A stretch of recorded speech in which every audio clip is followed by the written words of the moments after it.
చెప్పిన దివ్య జ్ఞానం, అదే ఆయుర్వేద విజ్ఞానం. శరీరాన్ని నిలబెట్టి పోషించే పదార్థాలే ధాతువులు, అవే సప్తధాతువులు. రస, రక్త, మాంస, మేద, అస్థి, మజ్జ, శుక్రార్ధ ధాతువులు.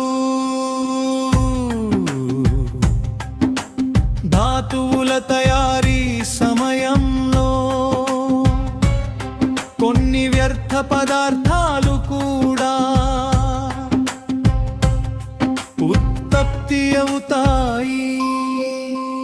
అవే మలం, మూత్రం, స్వేదమలాలు.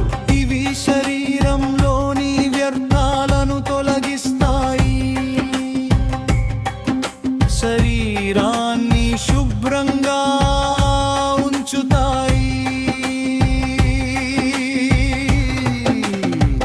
ధాతువులు, పధాతువులు మరియు మలాలు సమతుల్యంగా ఉంటే మనిషి ఆరోగ్యంగా ఉంటాడు. ఆయుర్వేదం ప్రకారం శరీరంలో జరిగే జీర్ణక్రియ మరియు రసాయన ప్రక్రియలను నియంత్రించే శక్తిని అగ్ని అంటారు. అవి 3 రకాలు: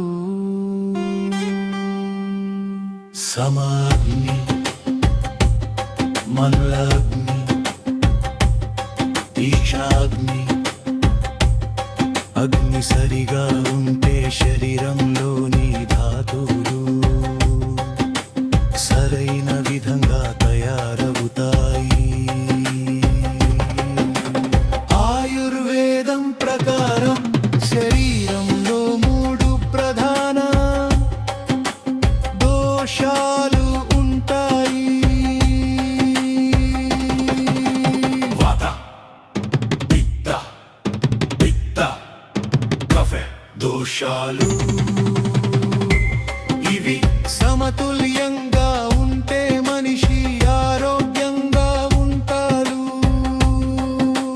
ధాతువులు, ఉపధాతువులు, మలాలు, అగ్ని మరియు దోషాలు